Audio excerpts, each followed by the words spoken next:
Pemirsa, pengamat politik Universitas Padjadjaran Idil Akbar mengungkapkan keputusan Golkar untuk mengusung Erlangga akan berdampak pada langkah politik Koalisi Indonesia Bersatu. Idil menilai KIB berpotensi bubar akibat keputusan ini.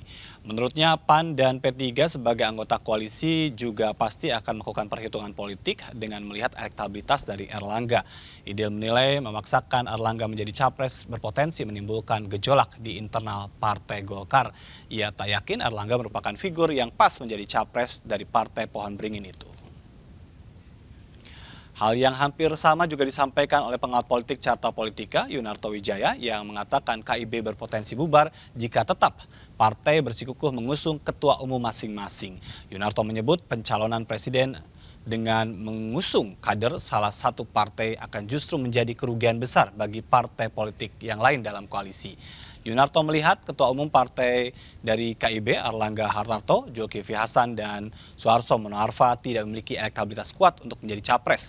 Menurutnya jika KIB pada akhirnya berkompromi dan mencalonkan salah satu kader partai, salah satunya adalah misalnya Erlangga, maka untuk menaikkan elektabilitas figur tersebut akan menjadi pekerjaan rumah yang besar.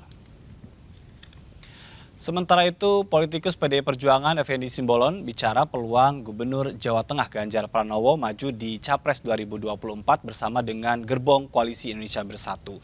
Bagi Effendi, jika Ganjar maju nyapres dari KIB akan luntur marwahnya sebagai kader PDI Perjuangan.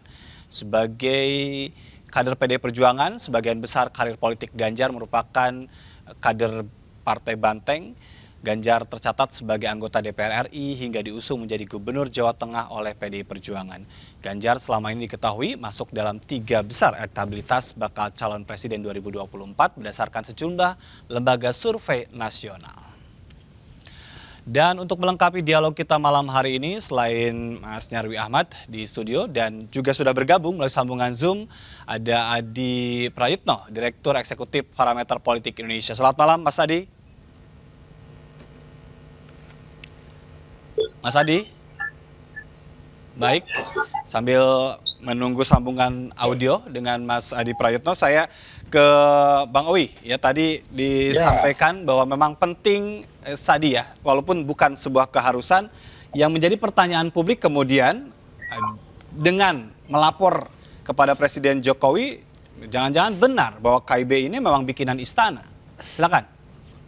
Jadi sama sekali tidak ada korelasi ya terkait hal itu, karena memang KIB dibentuk atas prakarsa 3 pasang dan tidak ada pesanan dari pihak manapun. Kalau kemudian bahasa istilahnya Pak Arsul itu melapor, itu dalam konteks menyampaikan informasi. Karena seperti kami katakan sejak awal bahwa calon yang diusung KIB ini adalah calon penerus dari pemerintahan Jokowi Kiai Ma'ruf Amin. Jadi apapun ceritanya ketika kita membuat koalisi dan kita semua hari ini menjadi anggota koalisi dari pemerintahan Pak Jokowi Kiai Ma'ruf Amin, ya secara etikanya ya kita juga menyampaikan, termasuk ketika kami sepakat membentuk koalisi, masing-masing ketua umum partai waktu itu menginformasikan kepada Presiden Jokowi. Karena etikanya kita harus menginformasikan, karena yang 3 partai ini hari ini merupakan kabinet di Jokowi, artinya anggota koalisi. Secara etika kami menyampaikan informasi itu. Ya tidak lebih dari itu lah, saya kira hanya sebatas informasi, bukan sebuah, jangan dianggap sebagai sebuah kewajiban. Gitu. Baik. Jadi tadi ya, ini bukan kewajiban sekali lagi ya. Tapi Mas Nyarwi, yang menjadi menarik adalah tadi Anda sudah menyampaikan bahwa secara marketing nama Jokowi kuat begitu ya. Apakah memang tidak ada jualan lain yang lebih menarik? Ya, begini, memang ada dinamika Bung Ajat soal approval rating ya, seberapa misalnya masyarakat puas gitu ya terhadap Pak Jokowi, kinerjanya dan seterusnya. Tetapi kan beberapa sempat menurun, tapi belakangan kan naik lagi kan. Nah, orang juga masih melihat leadership Pak Jokowi masih bisa diterima gitu ya. Dan ini kan juga partai-partai juga tentu saja mencari juga kan figur-figur yang tentu saja baik menurut publik itu dipandang bisa meneruskan kepemimpinan Pak Jokowi satu sisi, dan juga menurut Pak Jokowi sendiri gitu ya, makanya tadi ada komunikasi kan gitu. Itu juga misalnya diyakini bisa melanjutkan. Tapi restu Jokowi sekalipun tadi tidak harus hanya komunikasi, hanya etika, Apakah Anda meyakini bahwa ini akan juga menjadi jualan mereka begitu pada saatnya nanti? Iya. Ini sudah direstui loh. Di sini ada dua sisi ya, Bung Ajat. Yang pertama begini, partai-partai sendiri kan punya program ya sebagai bagian komitmen dari KIB yang saya maksudkan.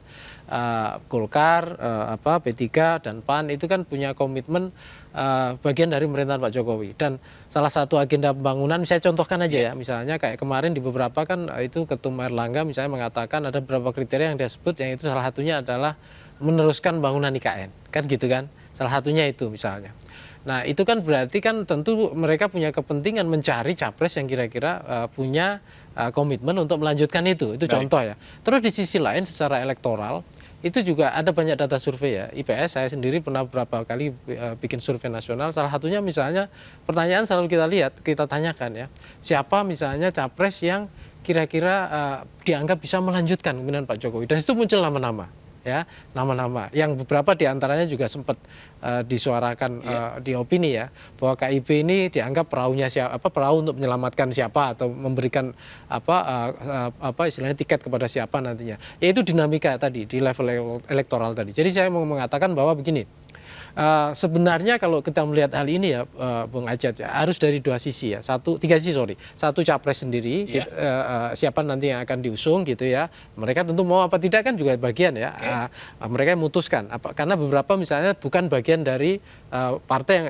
ketum yang ada di KIB ya ada yang ketum yang dicalonkan ya, dan di KIB ada dua dimensi kan, satu partai sendiri yang punya mencalonkan kayak Ketum Erlangga misalnya Golkar itu kan juga dicalonkan gitu ya, tapi yang lain juga tidak, tetapi kan ada koalisi ini KIB yang nantinya juga akan mencalonkan, jadi dua lini ya.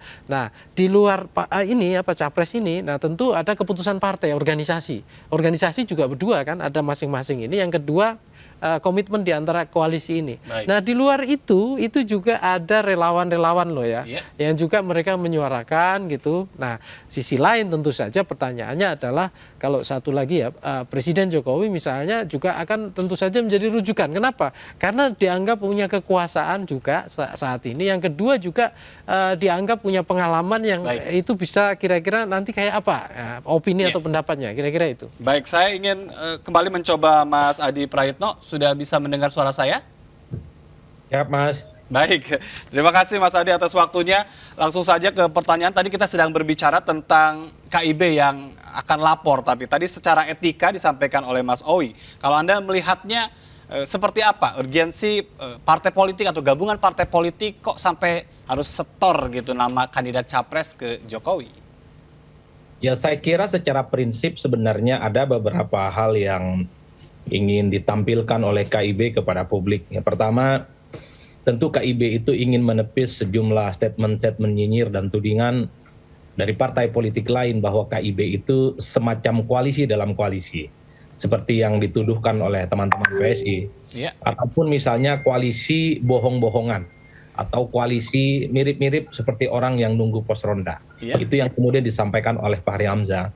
KIB ingin tunjukkan bahwa sebenarnya KIB ini adalah memiliki satu fatsun politik secara tidak tertulis tentu saja, bahwa siapapun nantinya yang akan diusung untuk 2024 adalah mereka yang memiliki semangat dan tarikan nafas dengan apa yang sudah dilakukan oleh Jokowi selama 10 tahun belakangan, terutama soal pembangunan IKN. Itu clear di situ ya. Cuman kan yang menjadi problem bagi saya, kenapa persoalan lapor-melapor ke Jokowi itu harus disampaikan kepada publik? Teman-teman KIB itu cukup memendam hati dan perasaannya bahwa ada jalur khusus sebenarnya. Tapi kan secara politik ada maksud. Anda membacanya maksudnya apa gitu? Kok sampai dimunculkan ke publik statement itu? Oh iya, tentu saja KIB ini juga tidak mau dilepaskan dari Jokowi secara 100%. Sekalipun misalnya penentuan soal capres dan cawapres adalah hak prerogatif tanpa diintervensi oleh siapapun, tapi KIB nggak mungkin juga mau disebut sebagai koalisi yang jauh dari Jokowi. Belakangan ini kan ada kecenderungan berebut petuah dan kedekatan dengan Jokowi. Salah satunya ada Jokowi. Apalagi misalnya kita lihat sehari dua hari ini, Prabowo juga cukup mesra dan sering sanjung puji terhadap Jokowi. Saya membaca ada kecenderungan untuk 2024 ini Jokowi semacam gula yang dikerumuti oleh begitu banyak semut karena dianggap memiliki efek politik elektoral, terutama endorsement dan dukungannya. Itu hal alamiah. Cuman kan problemnya ketika Pak Jokowi ini diharapkan memberikan petuah dan dampak politik ke banyak orang, seefektif apa? Kan itu yang menjadi pertanyaan. Baik. Satu argumennya, kalau memang tingkat kinerja dan kepuasan publik terhadap Jokowi itu rendah, hati-hati. Publik belum tentu mau mendengarkan, bahkan dia bisa berhadap-hadapan dengan kepentingan rakyat. Yang kedua, petuah dan dukungan Jokowi ini karena banyak yang didukung, tentu saja tidak akan sekuat kalau dukungan Jokowi itu hanya mengarah pada satu orang. Baik. Misalnya dulu Jokowi itu dikaitkan dengan kedekatan dengan Ganjar Pranowo melalui relawan politiknya, juga dikait-kaitkan dengan KIB, bahkan ada yang ekstrim menyebut KIB ini adalah perahu politiknya Jokowi karena tidak punya partai, dan sangat mungkin koalisi 3 partai ini adalah semacam instrumen politik Jokowi untuk 2024. Baik, sekalipun tadi sudah dijawab oleh Mas Owi ya. Iya, bahkan belakangan kita juga melihat Prabowo Subianto bahkan per hari ini selalu menyanjung puji Jokowi, bahkan kalau terpilih jadi presiden 2019 yang lalu, mungkin warna kabinetnya sama persis dengan Jokowi. Baik. Ini indikasikan semua orang yang dikaitkan dengan 2024 maju pilpres, apapun partainya, itu tidak bisa melepaskan diri dari Jokowi. Baik. Saya menyebutnya ini berebut sebagai bagian dari inner circle kekuasaan politiknya Jokowi, karena Jokowi dianggap punya petuah yang bisa memberikan dampak politik secara elektoral. Baik, saya ke Mas Owi. Kenapa ini harus bisa sampai muncul atau dikemukakan ke publik? Mungkin itu bisa dijawab. Ya, itu kan sebenarnya dalam forum yang tidak resmi. Ya, konteksnya kalau bilangnya Pak Arsul yang menyampaikan, ya paling tidak kan mungkin menyampaikan bahwa ini yang kita usung ini adalah sebagai kelanjutan dari pemerintahan Presiden Jokowi untuk memastikan keberlanjutan pembangunan yang dicanangkan oleh Pak Jokowi. Meskipun tadi sempat disinggung-singgung soal kepastian membangun IKN. Jadi kami ingin informasikan kepada publik bahwa mengenai perpindahan IKN itu sudah ada undang-undang.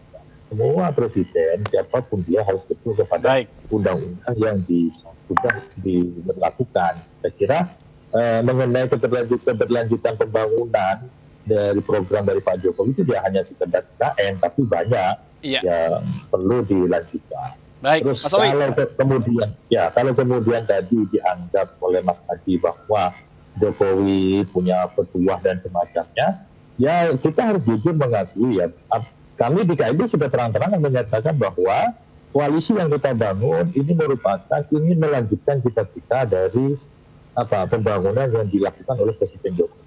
Mau tidak mau ya memang ada keterkaitan.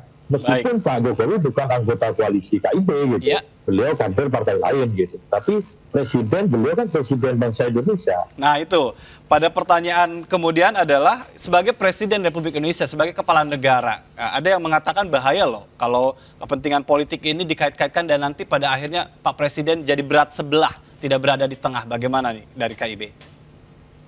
Ya, Presiden Jokowi sebagai presiden beliau dalam posisi yang netral. Tetapi Joko Widodo selaku warga biasa ataupun kalaupun dikategorikan anggota partai politik, ya beliau punya hak untuk menentukan sikap. Nah, kami termasuk orang yang sepakat bahwa institusi kepresidenan itu tidak ditarik-tarik ke ranah politik.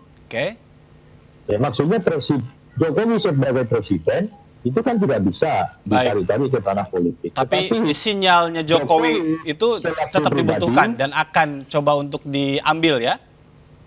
Ya, karena seorang Joko Widodo, kalau dalam konteks politik elektoral, beliau kan memiliki kekuatan relawan yang cukup besar. Secara pribadi ya, beliau tanpa menjadi presiden, relawannya cukup banyak gitu. Maka kemudian kami tegaskan bahwa institusi kepresidenan itu harus proporsional dan profesional. Tapi kita tidak bisa menghalangi hak seorang Joko Widodo gitu. Baik, ini menarik ya. Baik, terakhir karena waktu juga, Mas Owi, ini kapan niatnya untuk menyampaikan atau store nama itu ke Jokowi? Kita masih fokus pendaftaran partai politik ke KPU. Tanggal 10 Agustus ini kita bareng-bareng bersama Golkar dan PAN untuk mendaftarkan diri ke KPU. Itu dulu fokus kita. Baru setelah kita dinyatakan sah sebagai peserta pemilu, itu baru melangkah pada tahap berikutnya. Baik, kalau gitu nunggu tahun depan dong ya. Baik, terima kasih. isu politik ya biasa lah, itu bunga-bunga politik aja gitu. Baik, terima kasih atas waktunya Mas Owi sudah bergabung bersama kami. Mas Adi dan Mas Nyari, kita akan lanjutkan usai jeda. Dan pemirsa tetap bersama kami, tetap di MNC News Prime.